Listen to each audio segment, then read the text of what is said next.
noite, bom dia! Estamos aqui pela TV Horizonte, a TV de Nossa Senhora da Piedade, a nossa padroeira. A padroeira de Minas Gerais, né?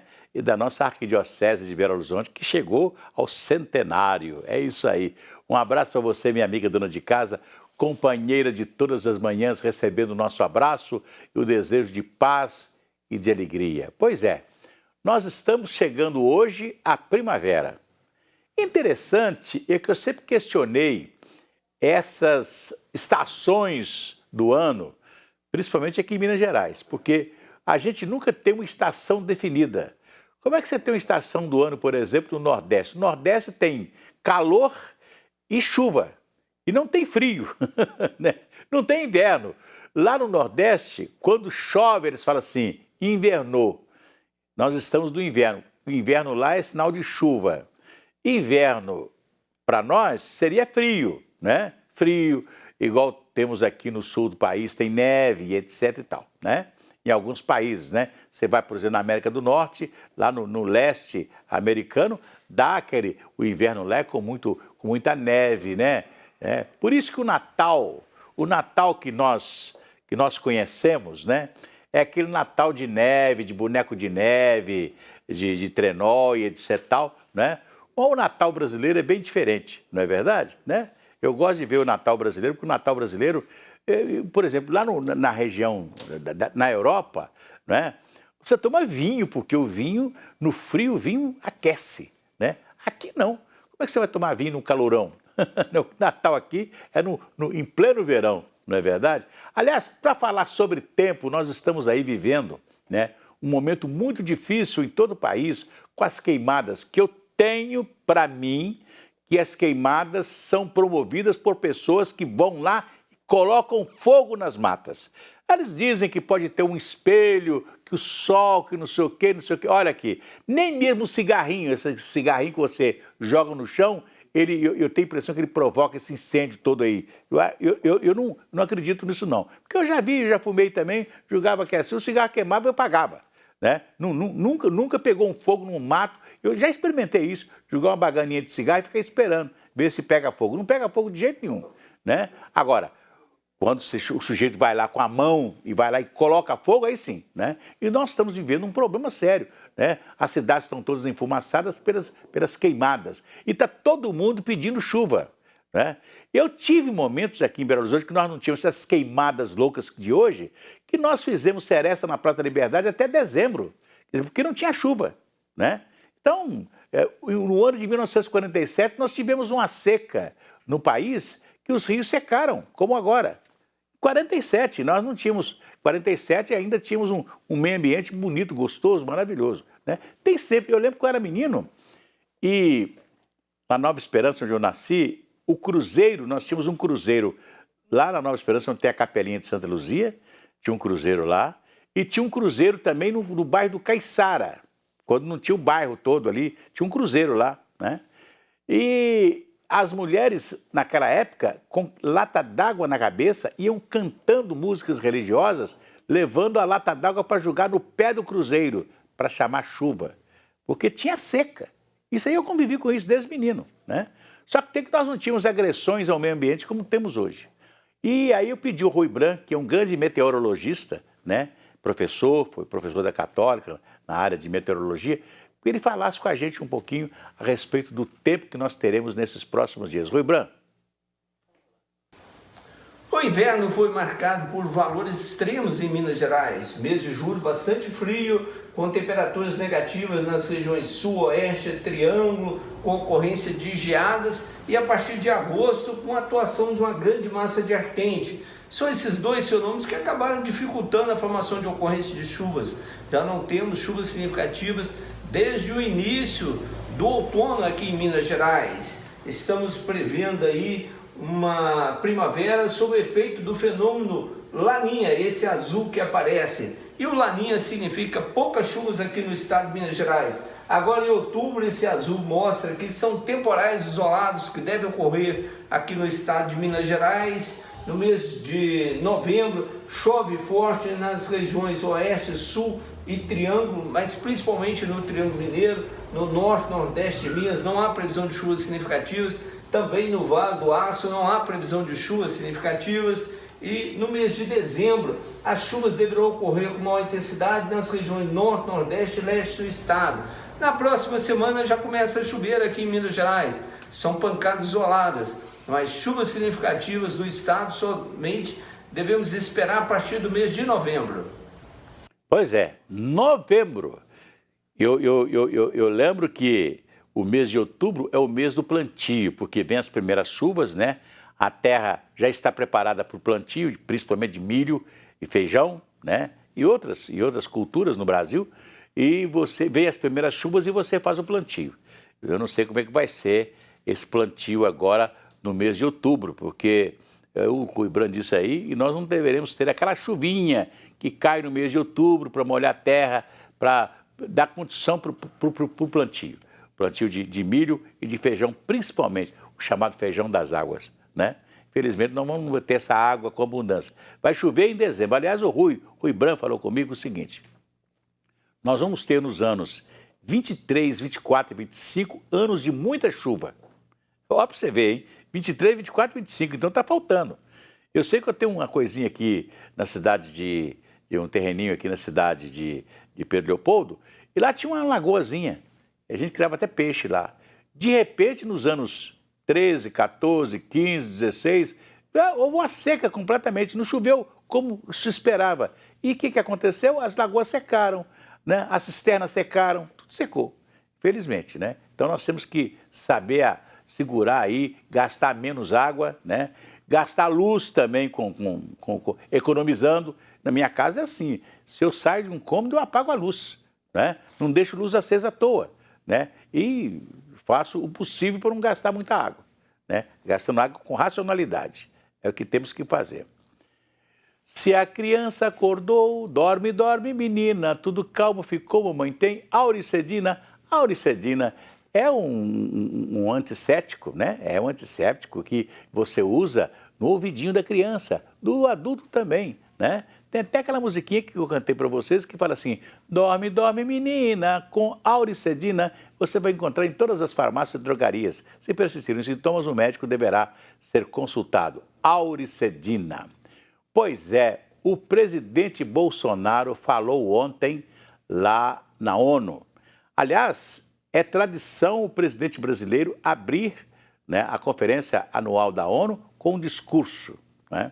Isso veio desde 48, quando foi fundada a ONU, e por influência de um brasileiro que foi ministro do Getúlio Vargas e ajudou, inclusive, a criação do Estado de Israel, né? Então, nós temos essa tradição de abrir a conferência anual da ONU com o discurso de um presidente brasileiro. E ontem, o presidente Bolsonaro foi cumprir essa tradição. E tem muita gente, o presidente chegou lá dizendo que entrou no ambiente da ONU sem máscara e dizendo que não tomou vacina e que não vai tomar vacina, né? Quer dizer, o negacionismo total. Agora, o interessante é que o presidente foi sem máscara, anunciou que não tomou vacina, né? E quem pega o Covid lá nos Estados Unidos, o ministro da Saúde dele, o Marcelo Queiroga, é que foi infectado pelo coronavírus lá em Nova York.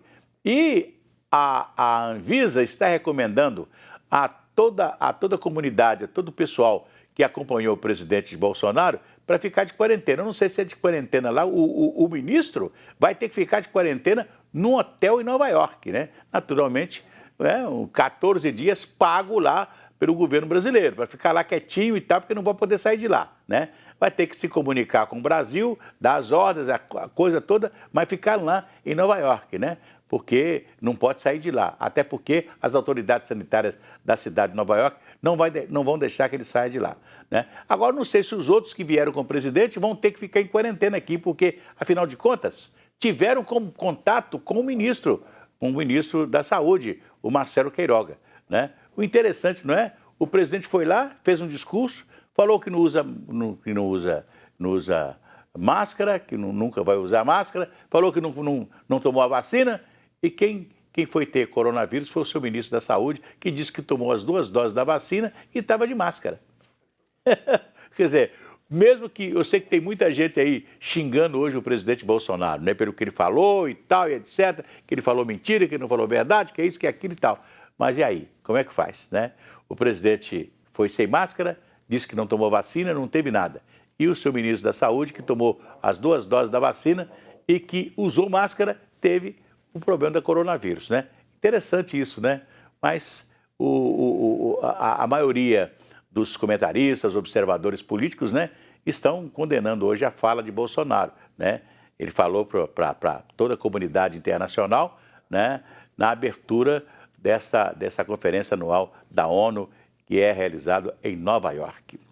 Olha aqui, vai tudo bem, muito bem, muito bem, muito bem, muito bem, muito bem, bem, bem, com pílulas de Lucem. Sabe aquela dorzinha urinária, aquela sensação de queimação e ardor?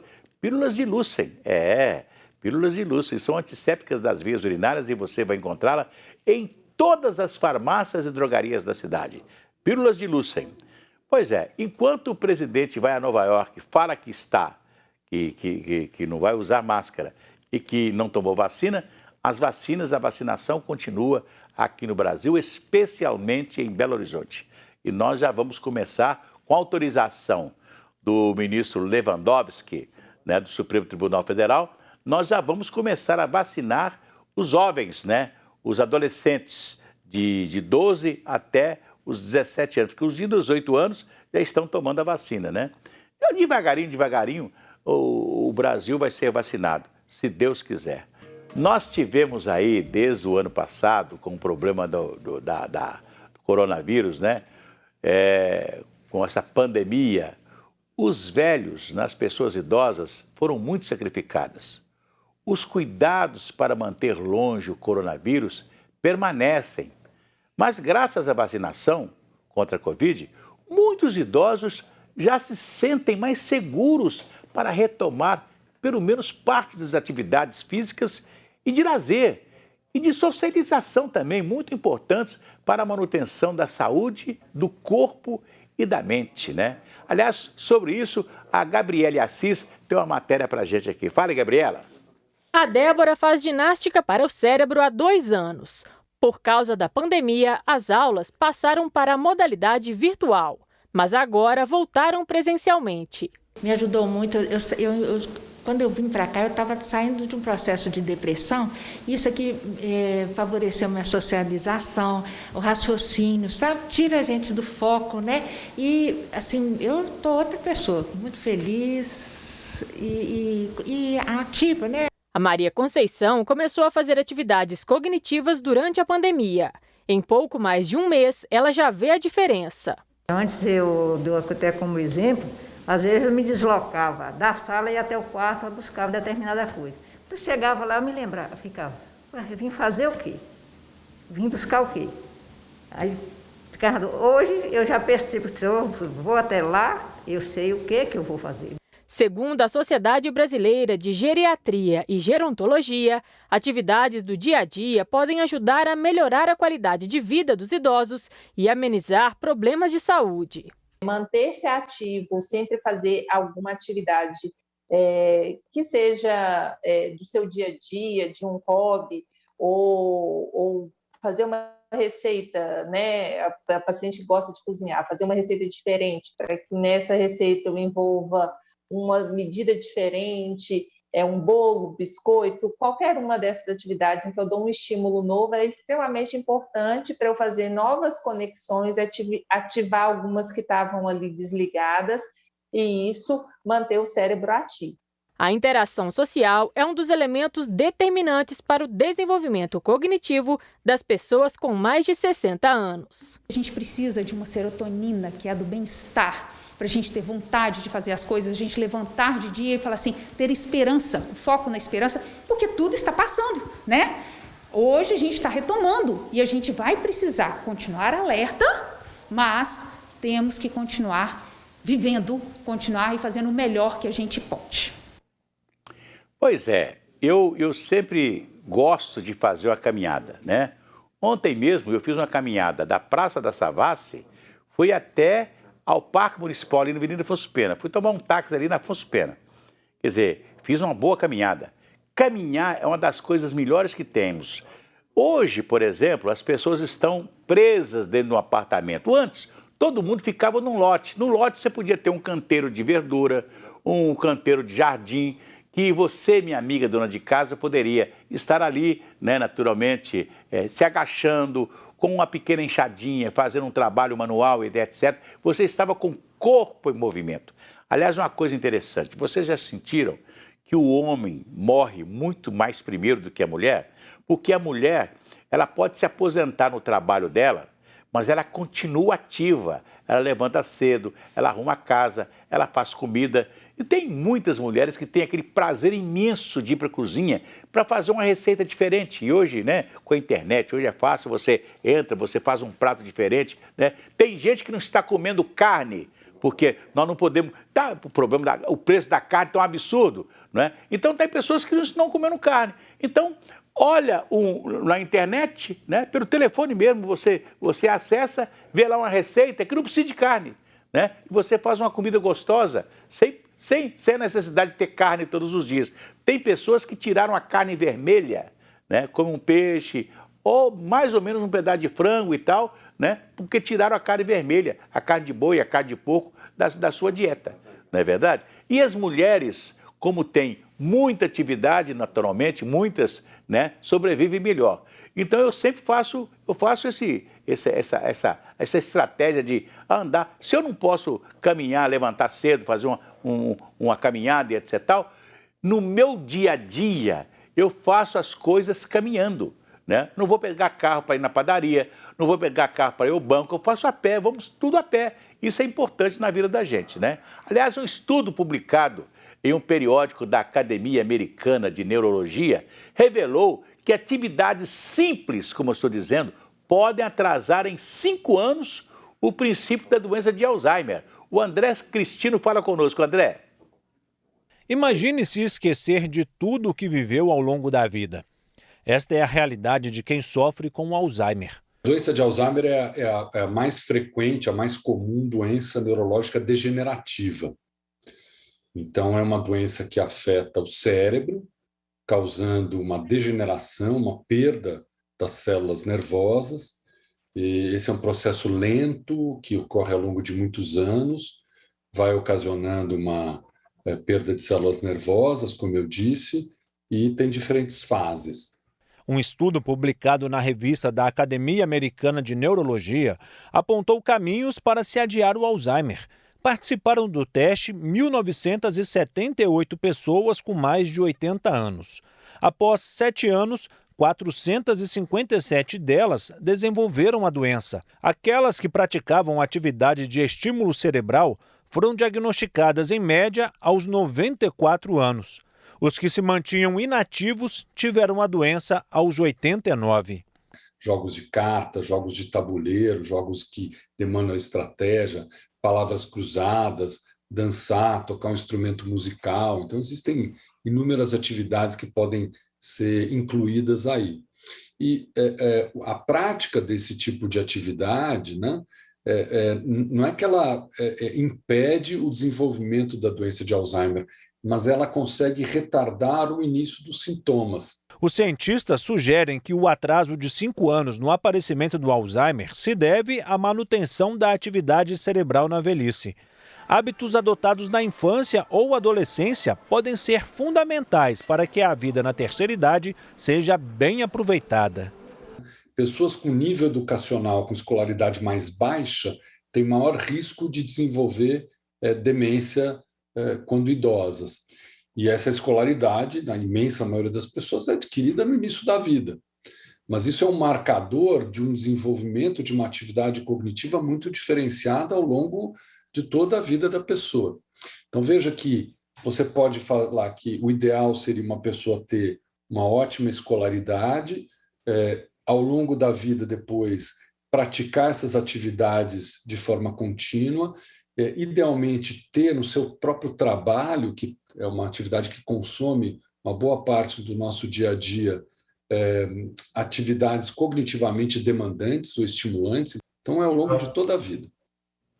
Pois é, eu sempre, quando converso com as pessoas, eu brinco assim, né? Ah, eu vou me aposentar, sou contra. A pessoa começa a rir, você é contra a minha aposentadoria? Claro que eu sou contra, porque eu tenho muito medo da aposentadoria das pessoas e as pessoas pararem de tudo, né? Tem pessoas que se aposentam e param com tudo, né?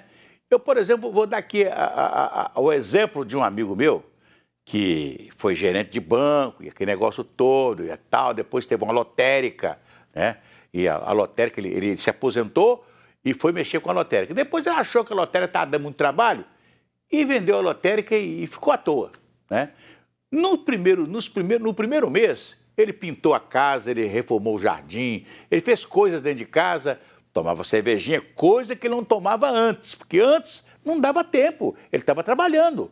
Então ele só podia tomar uma cerveja à noite ou no final de semana, né? Durante o dia, quando ele chegava em casa, tomava um banho, jantava, estava cansado e ia dormir, né? Aí ele fez aquele servicinho ali nos primeiros dias e tal, depois ele não tinha nada para fazer. Ficava na porta da casa, conversava com os amigos e tal, logo ali na esquina tinha uma barbearia. E ele passava na barbearia, porque na barbearia tinha jornal. Ele sentava lá, conversava com o pessoal, lia o jornal, quer dizer, o cara não comprava o jornal, lia um jornal que era da barbearia, que normalmente as barbearias compram jornal, revista pro cliente que vai ficar esperando ler alguma coisa, não é verdade? Ali, depois daquele ali, o cara falou, ô fulano, vamos tomar uma? Vamos. Aí ele entrava no boteco do lado da barbearia e tomava uma. E começou, todos os dias de manhã ele saía, ia para a barbearia, da barbearia para o boteco. Tomava lá alguma coisa no boteco para ir almoçar. Almoçava, dormia. Levantava outra vez, barbearia outra vez. Chegava, conversava com mais uns amigos, o boteco novamente. E aí ele ficou doente, ficou com problema, não é verdade? Deu um AVC. Por quê? Porque ele ficou inativo, né? Então, quer dizer, a aposentadoria fez mal para ele. Então eu acho o seguinte, que todo mundo tem o direito de se aposentar, mas ninguém tem o direito de ficar em casa parado sem fazer nada. As pessoas têm que fazer alguma coisa, pelo menos esse hábito de caminhar. Você aposentou, não está fazendo nada, já fez o que tinha que fazer dentro da sua casa? Saia e faça uma boa caminhada, coloca um chapeuzinho, né? Coloca um tênis no pé e vai fazer uma boa caminhada. Então faz aquela caminhada, 1 hora, 2 horas de caminhada, quando você puder, todos os dias. Isso é muito bom, faz bem para o corpo e para a alma, não é verdade? Então, você pode, essas doenças Alzheimer... Hoje tem muito mais gente com Alzheimer do que antes. Por quê? Porque as pessoas faziam alguma coisa antes, né? Tinha uma atividade antes, né? Eu lembro que meu pai, lá onde eu morava, na Nova Esperança, ele trabalhava na Companhia Souza Cruz, lá no Barro Preto. Ele andava 7 quilômetros para ir, andava. 7 para ir, 7 para voltar, 14 quilômetros por dia. Uma pessoa que anda 14 quilômetros por dia está com a saúde em dia, não é verdade? Né? O dia que ele aposentou, ele deixou de andar 14 quilômetros por dia, né? Aí vem as doenças, vem os problemas. Então, olha, ter atividade é uma das melhores coisas. Faça isso sempre. Nosso tempo acabou. Amanhã tem mais. Um abraço para vocês e até amanhã.